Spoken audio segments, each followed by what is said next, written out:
ሰላም የሀገሬ ልጆች እንደምናችሁ ደህና ናችሁ ወይ? ዛሬ ሽምብራ አሳ ልሰራ ነው። ሽምብራ አሳ ለመስራት ደግሞ የሽምብራ ዱቄት ነው የሚያስፈልገን። ይህንን የምታዩትን የሽምብራ ዱቄት በውሃ አቦካዋለሁኝ። መጀመሪያ እኔ የሚፈልገውን ያህል መጠን ነው የገዛሁትና ያዘጋጀሁት። እናንተ ደግሞ የሚያስፈልጋችሁን ያህል ኮረሪማ አረግበታለሁ። ለቃናው ትንሽ ጨው አረጋለሁ። ከዛ ማብካት ነው በውሃ በቀዝቃዛ ውሃ ነው የምናቦካው፣ በሞቀ ውሃ አይደለም። በደረቁ እንደዚህ በደረቁ ነው የሚታሸው። በደረቁ ነው፣ ከቀጠነ አይሆንም። እንደዚህ አድርገን በደረቁ ነው የምናቦካው። ሽት አድርገን ለ5 እስኪል ድረስ ይሄው እኔ እንደዚህ አብክቸዋለሁ በደረቁ። ከዛ ሊጡን እንደዚህ 2 ቦታ ከፍየዋለሁኝ ለመቆራረጥ እንዲመቸኝ። ከፋፍልና ለመስራት እንዲመቸኝ እንደዚህ ቆራርጬ ነው የምሰራው። እኔ ትንሽ በርከት ያለ ነው የምሰራው፣ ለብዙ ሰው የሚሆን ስለሆነ በትንሹ መስራት እንችላለን። እንደዚህ ቆራርጬዋለሁኝ። እጃችን ላይ እንዳይጣበቅ ዘይት በትንሹ እያስነካን መጠቀም ነው። ከዛ የቆራረጥኳትን እንደዚህ ተራ በተራ መክተፊያው ላይ የተለያየ ቅርጽ ማውጣት እንችላለን ማለት ነው። እንደዚህ እያደረገን የተቆራረጠውን በእጃችንም በመዳመጫም እያደረገን በጣምም ሳይሳሳ በጣምም ደግሞ ሳይወፍር እንደዚህ እያደረገን ከዛ በኋላ በቢላዋ መቆራረጥ እንችላለን፣ በመቀስ መቆራረጥ እንችላለን። በፈለግነው ነገር ቆራርጠን ቅርጹን ማስተካከል ነው። 4 ማዕዘን ሊሆን ይችላል፣ ክብ ሊሆን ይችላል። የምንሰራው እንደዚህ እየቆራረጠን ማበጀት ነው። ማድቦልቦልም እንችላለን። እንደዚህ ከቆራረጥን በኋላ የተለያየ ቅርጽ ማውጫ በሹካ በማንኪያ እላዩ ላይ ቅርጻ ቅርጾችን ማውጣት እንችላለን። በ3 ማዕዘን እንደዚህ መቆራረጥ እንችላለን። ቶሎ ቶሎ እንደዚህ እያደረግን መስራት እንችላለን። ከዛ ሹካ ደግሞ አምጥቼ እንደዚህ አይነት ቅርጾችን ማውጣት እችላለሁኝ። በሹካ ደግሞ እንደዚህ አይነት ቅርጾችን የአሳ ሼፕ የሚያወጣ እንደዚህ አይነት ነገሮችን እያዘጋጀን በተለያየ አይነት ቅርጽ እንሰራለን። በጣም ቀላል ነው። እንደዚህ እያደረግን ማበጀት ነው። በመቀስና በቢላዋ እየቆራረጥን ማለት ነው። እንደዚህ አድርገን እናሳምረዋለን። ማድበልበል እንችላለን። ልክ እንደ ዳቦ ቆሎ እንደዚህ አድርገን ቀጫጭን አድርገን ሰርተን እንደዚህ ካደረግን በኋላ እንደዚህ እያደረግን የተለያየ ቅርጾች እያወጣን ሹካ ላይ እየጠቀለልን እንደዚህ እያደረግን መስራት ነው ሽምብራ አሳ።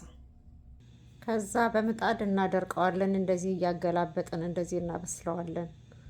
እያየን እንደዚህ መድረቅ አለበት። ከዛ ሽንኩርታችንን ጥደን እናቁላላለን። ሽንኩርት በርከት አድርገን ነው የምንሰራው። ሽምብራ አሳ እንደ ዶሮ ነው የሚሰራው። በቃ እንደ ዶሮ በደንብ ተቁላልቶ ስልሱ ማለት ነው። እንደዚህ በደንብ መብሰል አለበት። ሽንኩርቱ ውሃው መጠጥ ሲል ኦሊቭ ኦይል አረጋለሁ።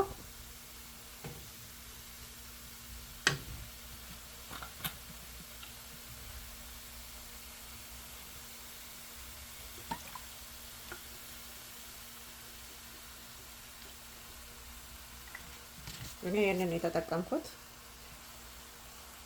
ከዛ በርበሬ እንጨምራለን። ከዛ ቲማቲም እንጨምራለን። አብረን ነው የምናቁላላው። ሽምብራ አሳ ይሄው በደንብ ነው ያበሰልኩት። በደንብ አብስሉት እንዳይፈርስብን፣ ውስጡ ሲገባ ማለት ነው። መብሰል አለበት። ልክ እንደ ሽምብራ ቂጣ እያገላበጠን እንደዚህ መብሰል አለብን እና ቀዝቀዝ ማለት አለበት። ሲገባ እስከሚገባ ድረስ እንደዚህ እንዘረረዋለን ማለት ነው። እኔ ዘረር አድርጌዋለሁ።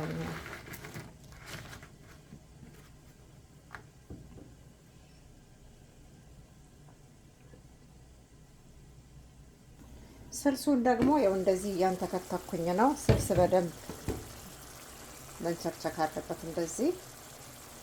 እንደዚህ ችክችክ ማለት አለበት። ያው ውሃ አይጨመርም። በስልሱ ብቻ ነው የሚገባው ሽምብራ አሳው። ስለዚህ በደንብ እንደዚህ አድርገን እናማስለዋለን፣ እናቆላለዋለን። በደንብ አድርገን ቅመም ይጨመራል። መከለሻ ጨምራለሁ። አሁን እንደምታዩት ያው ችክችክ ብሎ አምሮበታል ስልሱ። ከዚህ በኋላ ትንሽ ጨው አደርግና ሽምብራ ሳው ከገባ በኋላ በጣም ስለማይማሰል ነው። ሁሉ ነገር ጣጣውን ጨርሶ ልክ ዶሮ እንደሚገባ ነው የሚገባው ሽምብራ ሳው ሲገባ ማለት ነው። ለዚህ ነው ሁሉንም ጣጣ እዚህ ጋር የጨረስኩት እና ውሃ አይገባም። ውሃ ከገባ ሽምብራውን ያፈርስብናል። እዚሁ ስጎ ውስጥ ነው የሚገባው እና አሁን ሁሉ ነገር ተጠናቆ ሽምብራ ሳውን ልጨምር ነው።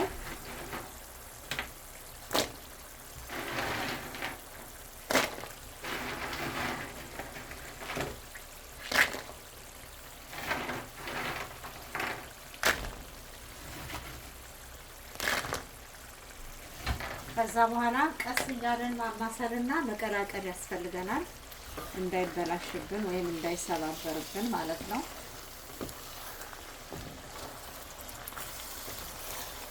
እሳቱን እናጠፋዋለን። ስቶቡን አጥፍቼዋለሁኝ። አሁን በሞቀው በጋለው ነው እየበሰለ ያለው።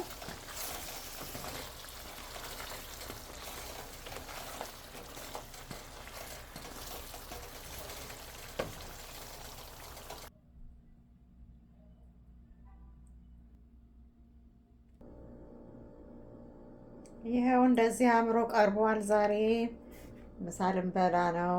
ሽምብራ ሳ እንደዚህ ተሰርቶ እንደ ዶሮ ይበላል። እንብላ።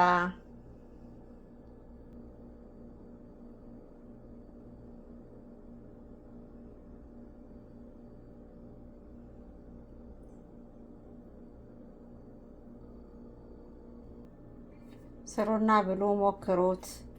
ቆንጆ ነው የሚሆነው። ዛሬ ደግሞ እንጀራዬ ሁሉ ቆንጆ ነው። ሰበከቱ አታዩም እንዴት እንደሚያምር? አንዳንድ ቀን እንጀራው እንደዚህ ያደርገዋል። እስቲ ቀመስ፣ ጨው ቀመስ፣ ምግቡ ቀመስ። እስቲ ሽምብራሳ